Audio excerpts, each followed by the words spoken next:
Deus continua abençoando. Preciosos irmãos e irmãs, que a graça do Senhor Salvador Jesus Cristo reposa sobre cada um de vocês.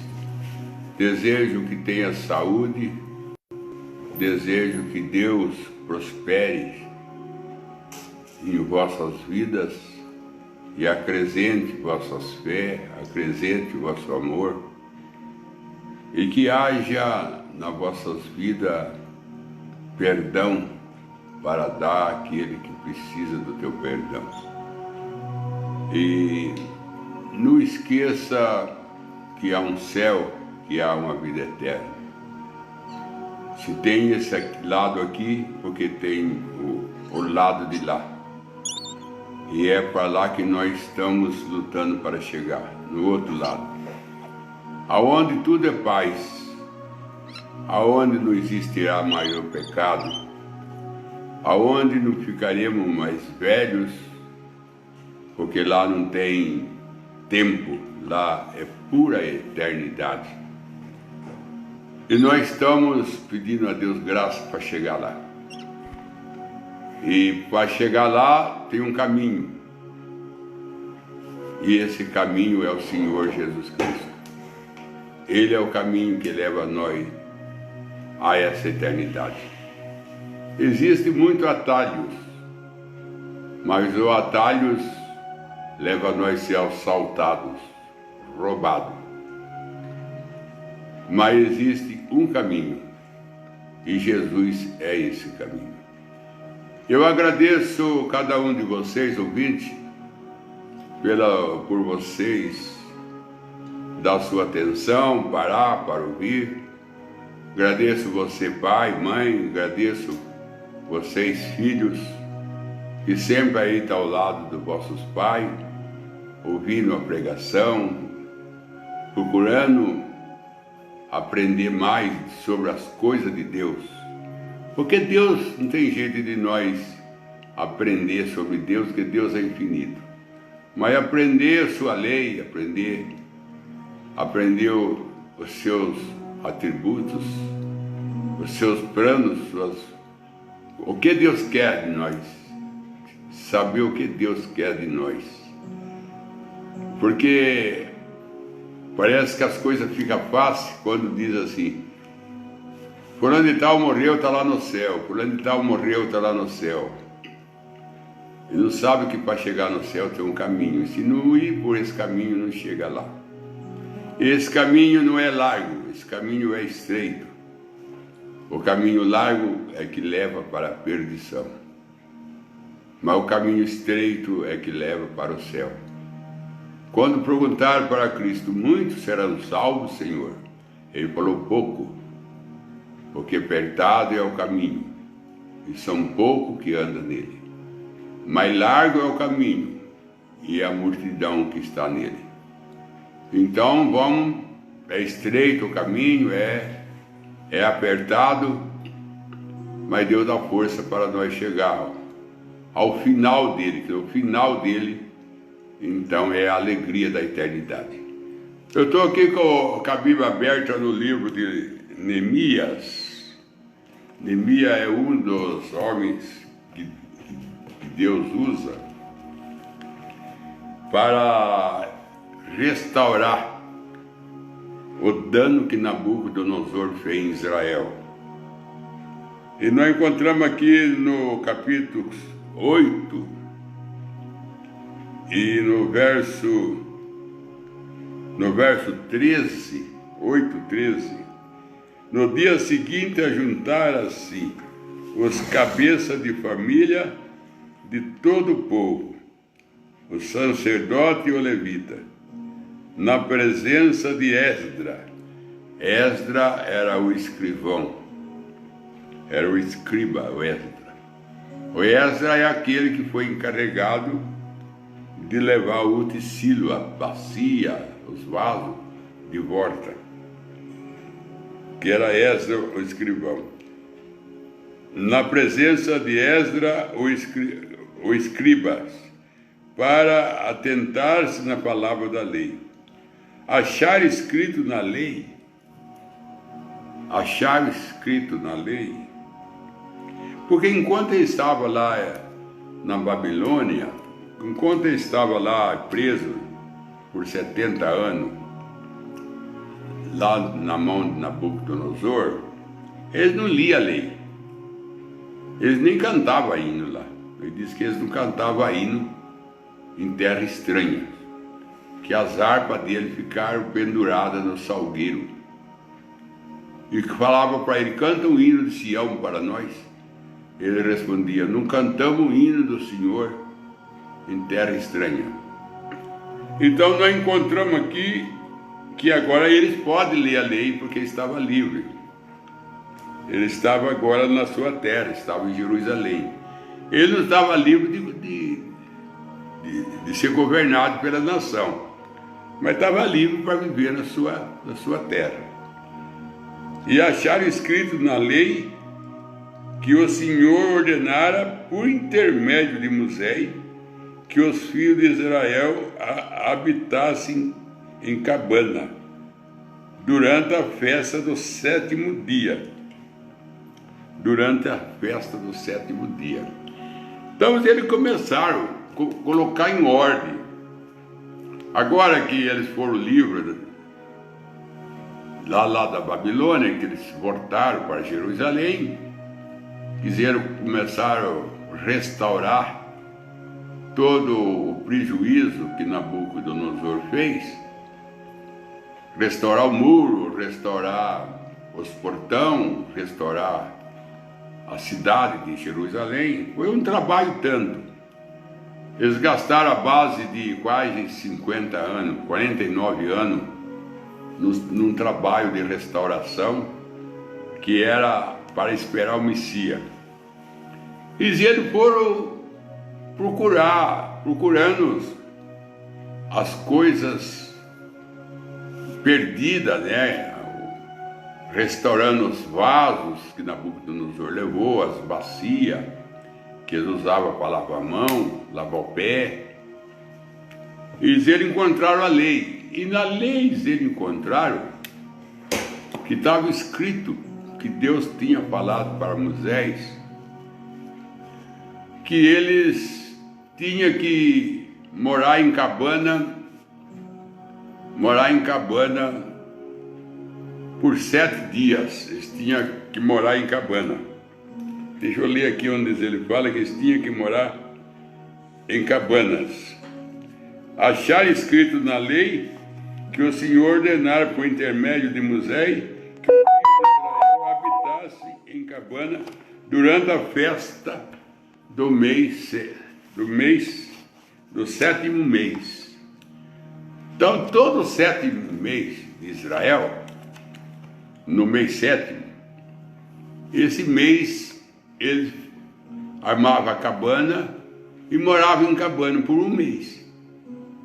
Deixavam suas casas, pegavam a família, faziam uma cabana, às vezes no quintal, às vezes na frente da casa, ou às vezes num campo, e eles ficavam ali morando nessa cabana. Ficavam ali morando nessa cabana para relembrar que Abraão, Jacó e moraram em cabana, para recordar, como um memorial. Por um mês ele fazia isso. Eles moravam, eles tinham suas casas, tinham seus lares, mas eles encontraram na lei que no mês 7º eles tinham que morar em cabana como uma memória de Abraão, Isaac e Jacó, que morava em cabana. E o irmão Branham disse que no milênio, o milênio também é o 7º, é o 7.000 anos. E no milênio também vai construir cabana. Vai construir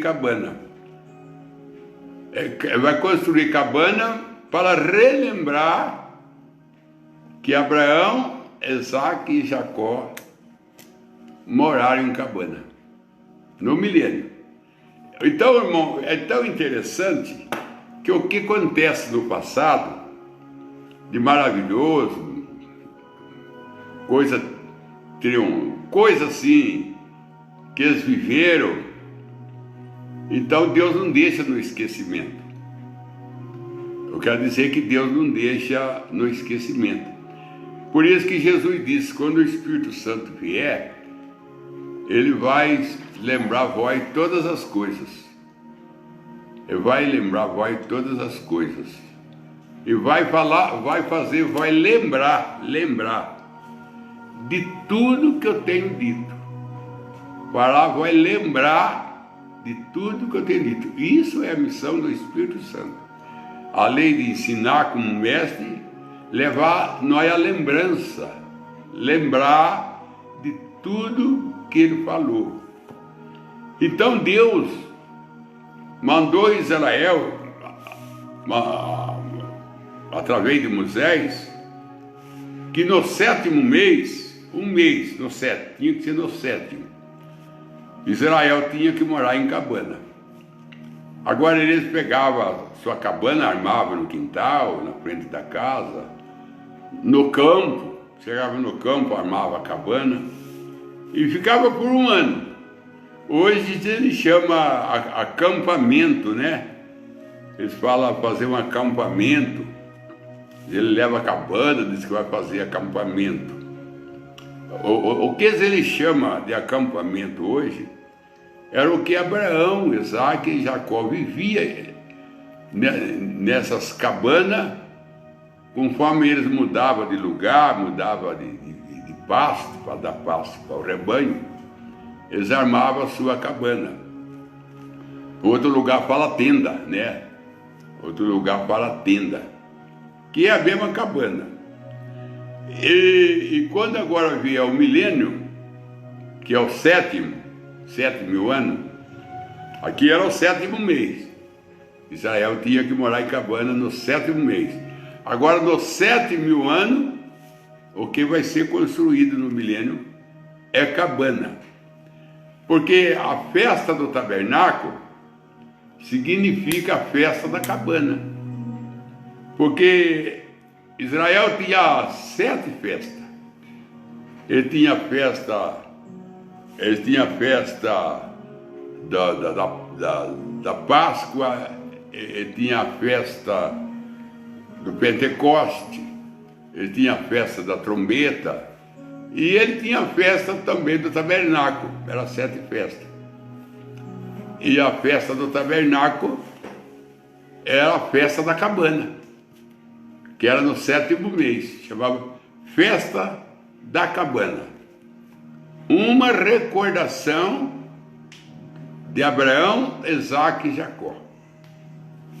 Então, quando nós chegarmos no 7.000 ano, que é o milênio, voltamos também construir cabana, que será a festa da cabana. O milênio é a 7ª festa. O milênio vai ser a 7ª festa de Deus, que será a festa da cabana. Hoje nós estamos na festa do Pentecoste.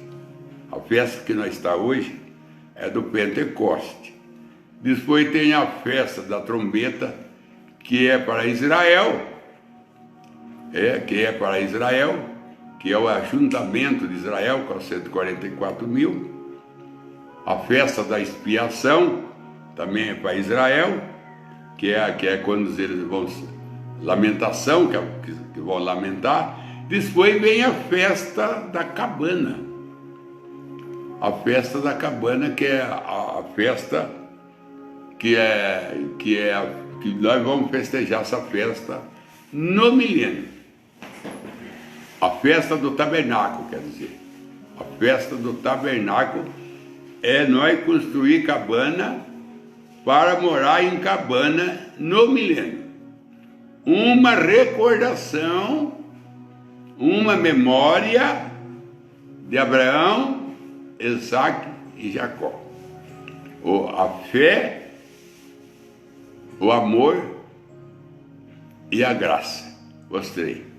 Então isso aí vai ter a festa do tabernáculo, que é no milênio, que é a 7ª festa. Está bem aqui, se você quiser ler na Bíblia, você encontra bem em Neemias, no capítulo 8, você vai encontrar no verso 14, 8:14 de Neemias, está mostrando que na lei de Moisés mandava fazer a festa da cabana no 7º mês, que é a festa do tabernáculo. Agora, na eternidade, porque milênio não é eternidade, milênio ainda está no tempo. O milênio é um tempo de descanso, o milênio é um tempo de lua de mel de Cristo e a noiva e os 144.000. E vamos morar em cabana. A moradia é cabana, não é casa. É cabana para relembrar Abraão, Isaque e Jacó. Agora, quando vier a terra eterna, que é a terra que é formada pelo batismo de fogo do Espírito Santo, que é a terra eterna, então na terra eterna, lá é Deus que vai construir. Lá é Deus que vai construir. E Jesus disse: eu vou na casa do meu pai, há muita morada. Na casa do meu pai há muita morada. O irmão Brana usa isso para mostrar que na eternidade haverá morada. Existe outra explicação, que na casa do meu pai há muita morada se referia a Jesus. E que a morada Jesus era uma casa que ia ser a moradia nossa. Tem esse lado aí, isso aí é um ângulo. Porque, irmão, ou sabe por que é difícil entender? E se não tiver profeta, não entende mesmo. E o profeta usa, o Espírito Santo usa profeta. É o meio de Deus, e nós temos que concordar. Porque o meio de Deus é o meio dele. Ele usa profeta e o profeta ensina a nós.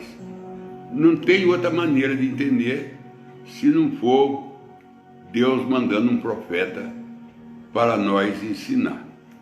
Então, o irmão Brana disse que na eternidade, quem vai construir é Deus. Deus vai construir na eternidade. Só que Deus vai construir na eternidade tudo de acordo com o gosto nosso. O que tem na eternidade que vai ser nosso é o gosto. A construção é Deus, mas o gosto é o nosso. Deus vai construir do nosso gosto. Porque quando Deus construiu a terra que nós habitamos, ele fez o milênio, onde Adão e Eva viviam, ali foi Deus expressando o que estava dentro dele, expressou na terra. Só que agora ele vai construir, porque construção, só Deus que constrói. Ele que vai construir. O irmão Branham diz que ele é o construtor. Na mensagem, coisa que há de ser, o irmão Branham disse isso. E é tudo feito com projetos. Só que antes de vir a terra, Deus fez tudo que estava no seu pensamento. Até nós era pensamento de Deus. Nós também tivemos lá. Era pensamento de Deus. Só que agora Deus vai fazer o que está no pensamento da noiva. O que está no pensamento da noiva. Porque o que estava no pensamento de Deus, ele já derramou tudo. Por isso que Jesus disse assim: tudo que estava em Deus, ele derramou em Jesus. Tudo que estava em Jesus, ele derramou na igreja, derramou na noiva. Então, tanto Deus como Jesus já se derramaram, já se desvaziaram. Deus derramou tudo em Cristo, que Cristo fez o céu, Cristo fez a terra, Jesus, porque está em São João, capítulo 1, está escrito assim: tudo foi feito por Ele e através dele. Falando, no princípio era o Verbo estava com Deus, e o Verbo era Deus. E o Verbo se fez carne. Tudo foi feito por Ele e através dele. Então ali Deus derramou em Jesus, e Jesus derrama na igreja. Jesus derrama na igreja. Então, quando Deus derramou tudo em Jesus, quando fala Deus derramou tudo em Jesus, Jesus se tornou a plenitude da divindade. Ele era a plenitude da divindade.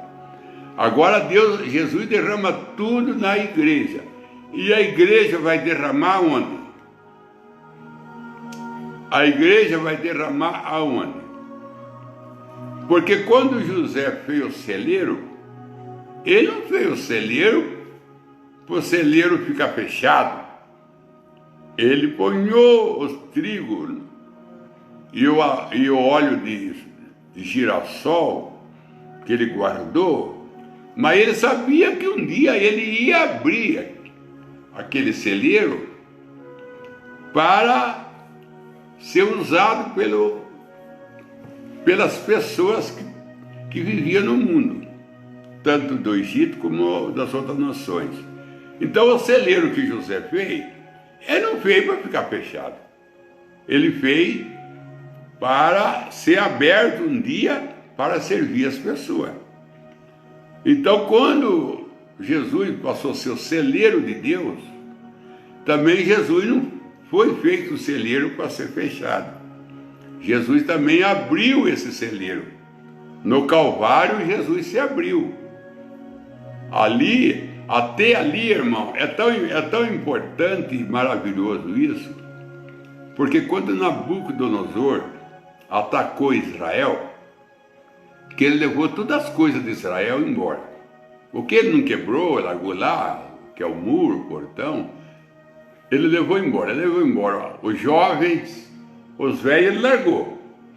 Ele levou embora os jovens e levou embora as taças, as bacias e os vasos. Mas os vasos de barro, o Nabucodonosor não levou o vaso de barro. Porque quando ele deu ordem para os seus empregados, ajunta os vasos para nós levar. Aí eles falaram para ele: tem vaso de barro. O seu vaso de barro não, porque quebra. Leva o vaso de ouro, vaso de prata, vaso de bronze. Mas o vaso de barro não leva, porque se cair quebra. E era onde estava guardado todas as escrituras de Israel. Jeremias mandou guardar no vaso de barro, porque ele sabia que Nabucodonosor ia atacar Israel, ia levar todo o vaso e não ia querer levar o vaso de barro, porque dava trabalho, quebrava. E é exatamente onde estava todas as escrituras. Toda a escritura, todo o mapa de Israel estava todo guardado no vaso de barro. O vaso que Nabucodonosor rejeitou, dizendo que dava trabalho, que quebrava, é que estava guardado a herança de Deus. É que estava guardada a herança de Deus. E quando Adão também caiu, que Satanás pegou todas as coisas que pertenciam a Deus, e Deus também guardou o livro, guardou tudo que Adão perdeu, que se trata das coisas do livro, de selo, guardou dentro de um vaso de barro, que é Jesus. E quando Jesus veio no Calvário, Jesus foi quebrado. Jesus foi quebrado. E quando ele foi quebrado, então aí foi revelado todo o mistério de Deus, o que estava ali dentro do vaso quebrado. Jesus foi o vaso que foi quebrado no Calvário. Jesus não era um vaso de ouro, porque o vaso de ouro é bonito, mas ninguém guarda nada dentro, porque a turma leva, e quando leva o vaso, leva o que está dentro. Se você tiver um documento, uma escritura, que você quer guardar e que você não quer que ninguém rouba, você não coloca no vaso de ouro, não, porque eles vão levar o ouro e leva junto a sua escritura. Mas guarda no vaso de barro, porque despreza o vaso de barro. Eles não sabem que o que está dentro do vaso de barro é a escritura. Por isso que eu estava pregando esses dias sobre, o irmão Bueno fala da embalagem. O louco, ele ama a embalagem e despreza o conteúdo que está na embalagem. Foi o que Nabucodonosor fez. Nabucodonosor levou todos os vasos de ouro, de prata, de bronze e deixou o vaso de barro. E dentro do vaso de barro estava todas as escrituras de Israel. Estava toda a escritura, terra que pertencia a um, terra que pertencia a outro. Estava tudo ali dentro. O irmão Branham disse que Nabucodonosor misturou todas as coisas até que Israel perdeu o registro, que tribos eles são. Até hoje ele não sabe que tribo eles são. Se ele é Benjamim, se ele é de Judá. Eles estão tudo misturados lá. Ninguém fala, eu sou da tribo de Benjamim, porque perdeu esse registro. Mas o irmão Branham diz no livro de Ezequiel que Deus tem guardado o registro das tribos. Então lá na eternidade, quando Deus for escalar a tribo, cada uma na sua terra, como fez Josué, lá que ele vai revelar: você é Benjamim, você não é de Judá, você é de Dan, você não é de Manassés, você pertence à tribo, vai para lá. Lá que ele vai colocar. Você vê que lá em Israel, hoje, lá em Israel, se você perguntar para um israelita que tribo você é, você não sei. Que tribo você é? Não sei. Eles não sabem que tribo pertence, porque Nabucodonosor queimou tudo isso.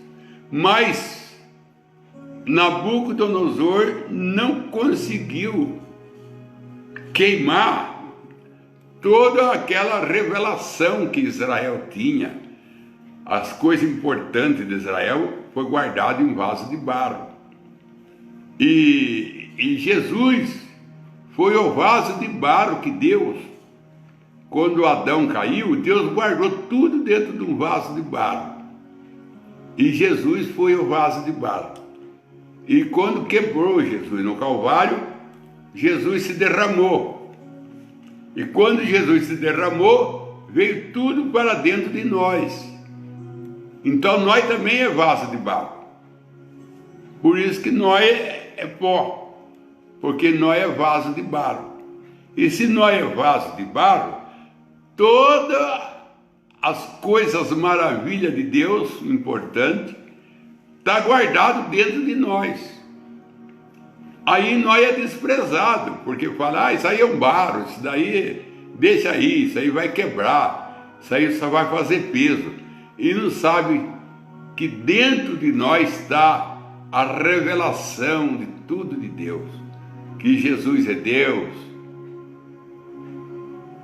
que tem um milênio, Deus mandou um profeta, está tudo dentro de nós. Está tudo dentro de nós, as maravilhas de Deus, porque nós somos vasos que Deus está guardando hoje, todas as coisas importantes e maravilhosas. Agora existe muito vaso de ouro por aí, não tem nada dentro, só tem beleza. Tem vaso de bronze, não tem nada dentro.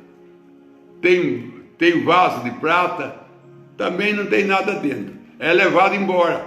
Todo mundo leva. Todo mundo leva. Todo mundo quer o vaso de ouro. Só que não tem nada dentro, está vazio. E o vaso de barro, que ninguém importa porque é de barro, mas o conteúdo que está dentro do vaso de barro é o que importa. Então Jesus foi quebrado no Calvário. Isso aí se encontra no livro de Apocalipse, capítulo 5, segunda parte. O irmão Branham fala que Jesus foi o vaso de barro que Deus guardou todas as suas promessas dentro dele. E esse vaso de barro foi quebrado no Calvário e foi derramado o Espírito Santo. Aonde estava o Espírito Santo? Dentro de Jesus.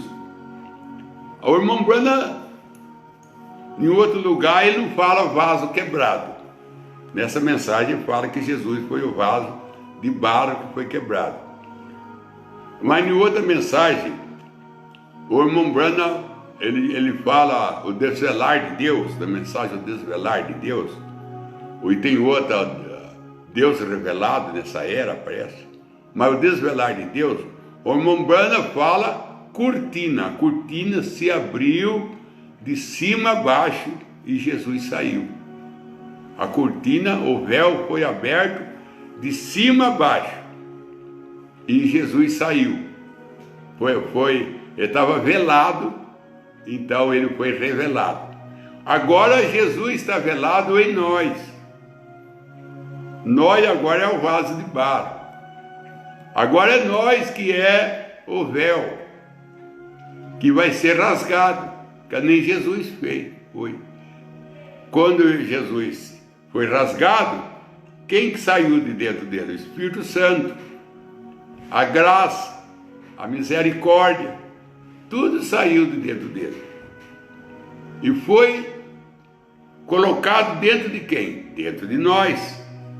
Hoje nós estamos no lugar de Jesus, nós somos o vaso de barro, que agora Jesus está vindo para ser quebrado também, né? Porque nós vamos receber o corpo glorificado. E aí o que está dentro de nós, é com isso que Deus vai trabalhar na terra eterna. Ele vai trabalhar com aquilo que está dentro de nós. Ele vai trabalhar na terra eterna. Porque o irmão sabe que o natural explica o espiritual. Você não tem como entender o natural, o espiritual, sem entender o natural. Jesus disse isso para Nicodemos. Se você não entende o natural, não tem como você entender o espiritual. Por exemplo, um homem que compra um terreno, ele quer fazer uma casa. Quem que ele leva lá para mostrar o terreno? A esposa. Depois ele fala isso para a esposa: que jeito que você quer a casa? Aonde que você quer a área de trabalho? Aonde que você quer o quarto? Que lado você quer? A sala? Que jeito que você quer? Então quem vai fazer é o marido. Mas o desejo é de quem? É da esposa. O trabalho é do homem, mas o desejo é da esposa. Por isso que o irmão vai ler em Gênesis capítulo 3, verso 16, eu creio que é 16, Deus falando com Eva: o seu desejo é para o seu marido, e ele te dominará. Então ele colocou o desejo de Eva, era para Adão. Então ela dá o desejo dela para o marido, e o marido constrói. Porque não tinha uma esposa antes da fundação do mundo para Deus tirar dela e fazer o que ele fez aqui. Ele tirou de dentro dele. Mas agora ele tem uma esposa, e dentro dessa esposa está o desejo. Aí vem o salmista, fala assim: Deus faz tudo o desejo que está no teu coração. Todos os desejos que estão no teu coração. Ainda hoje, que nós estamos numa terra que pertence ainda a Satanás, que ainda está sob o domínio de Satanás, ainda hoje Deus faz muita coisa usando o nosso desejo, Deixa eu contar um exemplo para o irmão para ver como funciona. Tinha uma irmã nos Estados Unidos, ela falou para Deus assim: Deus, eu não quero ser uma mulher idosa de trazer sofrimento às pessoas. Ficar idosa, aí ficar dependente, e sofre eu pela idade, sofre aquele que cuida de mim. Quando o senhor vê que eu estou ficando idosa, que eu estou dando trabalho, o senhor tira eu. Ela morreu com 65 anos. E o irmão Branham disse assim: Deus ouviu o desejo dela. Ela desejava morrer antes de ficar doente e o outro ter que padecer para cuidar dela. O irmão Branham disse: Deus ouviu o pedido dela. E o pedido dela era esse: partir antes de entrar em sofrimento e fazer os outros sofrerem. E se o desejo de partir, se o desejo de morrer, Deus deu para ela, pense bem, se você não tem desejo de ser cheio do Espírito Santo, desejo de ser um adorador, desejo de todo domingo ir na igreja. Por quê? Porque o que leva você na igreja é desejo. Se você não desejar, não tem como Deus trabalhar. Deus vai trabalhar em cima do seu desejo.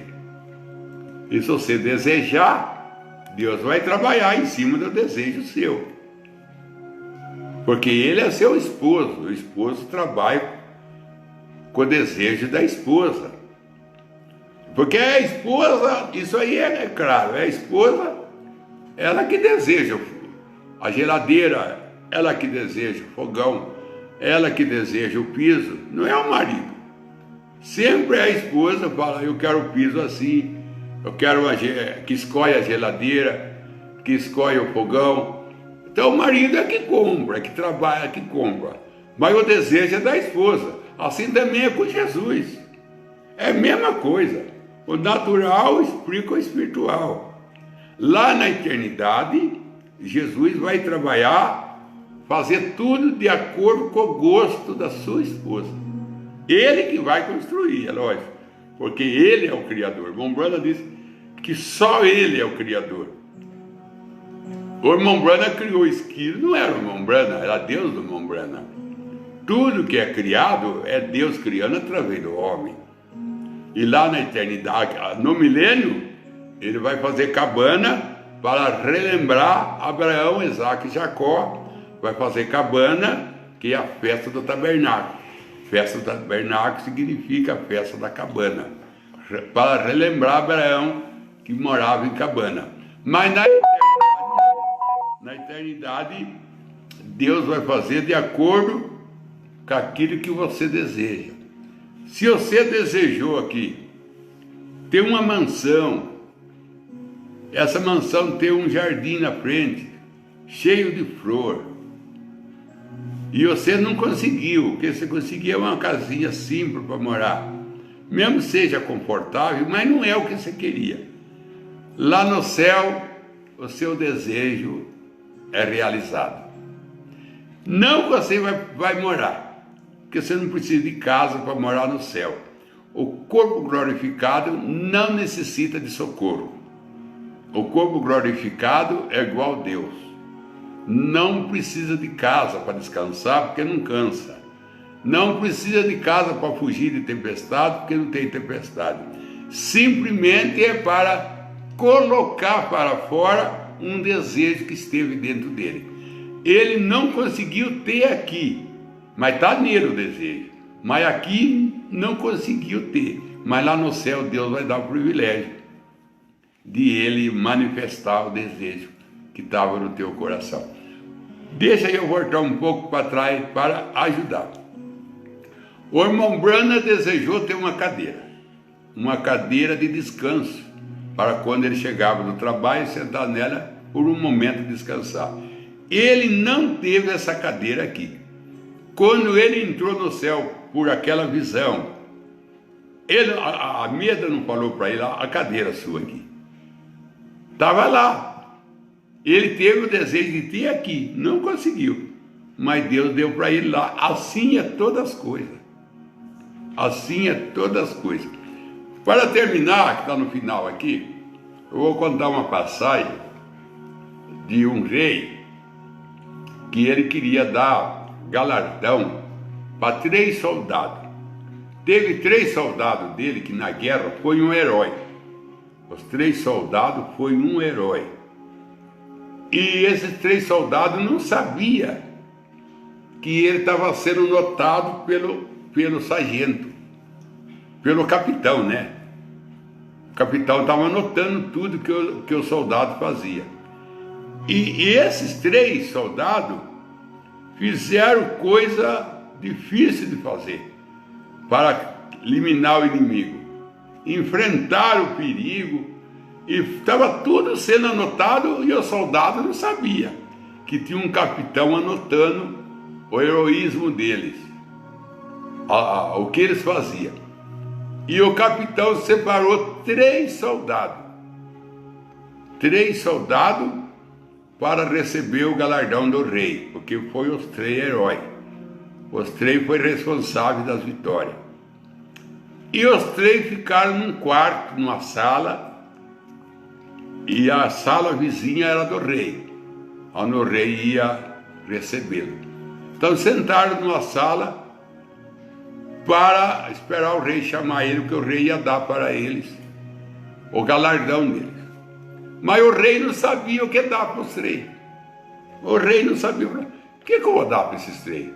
Eu não sei o que os 3 gostam. Se eu der uma coisa para ele que eu gosto, mas eu não sei se é do gosto dele. Aí o rei fez um sistema de ouvir os 3 conversar, sem os 3 saber. Então um falou para o outro: o rei vai chamar nós, hein? Está quase na hora do rei chamar nós. Vai chamar. O que você vai pedir? Eu vou pedir para ele um barco de pesca, porque eu sempre gostei de pescar, nunca tive um barco. Vou pedir um barco de pesca. E você, o que você vai pedir para o rei? Eu vou pedir para o rei uma fazendinha para mim criar meu gado, quero ter um pequeno gado, eu quero uma fazendinha para isso. Ele perguntou para o outro: e o que você vai querer? Eu quero um banquete, que eu passei muita fome na guerra, eu quero um banquete. Aí o rei chamou os 3, falou assim: eu vou dar uma fazendinha para você, com as cabeças de boi para você. Você quer? Mas é o desejo meu, rei. Mas é o meu desejo. Então é sua. E para você, eu vou dar para você um banquete com tudo de bom. Pô, rei, é o que eu pensei. Aí chegou no terceiro: se você, eu vou dar um barco de pesca. Pô, rei, é o que eu pensei. Então o rei trabalhou em cima do desejo dos 3. É assim que Deus vai fazer na eternidade. E o que você deseja ter na eternidade? Pois sabe o que o Common Brother fala? Quando você chegar lá na eternidade, você vai ver uma cabana, e lá na cabana tem alguém cantando Sublime Graça. E quando você ouvir esse hino, Sublime Graça, você pode falar: o irmão Branham está aí, porque eu quero ter lá numa cabana cantando Sublime Graça. Então, os seus desejos é que Deus vai trabalhar em cima do seu desejo. O que está dentro de você, Deus vai tirar para fora e colocar na eternidade. Deus te abençoe. Para perguntar, o irmão Ademar de Souza pergunta: onde fala que o irmão Branham perdeu a unção por 5 anos? Obrigado por responder a pergunta. Isso aí tem que procurar uma das mensagens aí, irmão. Tem que procurar aí uma das mensagens que ele fala que por 5 anos, ou é a história da minha vida, deve ser na história da minha vida. Ele fala isso. Ele perdeu a unção por 5 anos. Eles foi ali quando a esposa dele morreu, a menina morreu. Foi por esse lugar aí. que ele perdeu e depois Deus devolveu para ele com mais força ainda. Mas tem a mensagem em cima, eu vou procurar por mão e vou mostrar por mão a mensagem. Então, vamos para de oração, então. Sinésio França, seu favor e família. Joel Williams, seu favor família e seu tio. Marcos Geraldo, seu favor família e por proteção divina. Ceni Everton, seu favor e família. Sônia Caldas, a sua família. Damares Franco, a saúde do seu pai, pastor Donizete Franco. Oliveira Marcelo, mais do Espírito Santo em sua vida e pede oração à sua família e também aos pastores Verbo Cordeiro e Donizete Franco. Thalita Nite, seu favor família, em especial seu marido Romerito. José Damasco, a irmã Elza de Caldas Novas, teve uma paralisia facial. Antônio Carlos, esposa, filha e netos. Alex Monteiro, sua família. A irmã Damares, A irmã Damares está pedindo saúde para o pastor Donizete, que está doente. A gente vai orar, viu, irmã Damares? Para o pastor Donizete, Deus restaurar a saúde dele, que é um homem que a humanidade precisa dele, que é um grande homem, sincero, e o amor dele à alma é muito grande. Então, que Deus... E tem uma família muito maravilhosa, que a família também, eu creio que a família não fica aprumada sem ele, não, sem o pastor Donizete. Que a irmã Lucy, né? Lucy, a irmã Lucy, que é a esposa, e os filhos, e a Tamares, tem mais outra aí. Que Deus ricamente abençoe vocês e que, em nome do Senhor Jesus, o irmão Donizete Estação, em nome de Jesus, sua saúde está devolvida para ele continuar a sua caminhada de cuidar das ovelhas de Deus. E daí vamos orar. Senhor Deus, as pessoas, Pai, crê no Senhor e estão buscando o Senhor, principalmente nessa hora que o nervosismo tomou conta do mundo, a violência está tomando conta do mundo, e todo mundo, Senhor, estão sendo invadidos por medo, estão sendo invadidos por nada está bom, parece que está faltando uma coisa, e na verdade está faltando mesmo, está faltando Deus, está faltando igreja, está faltando adoração.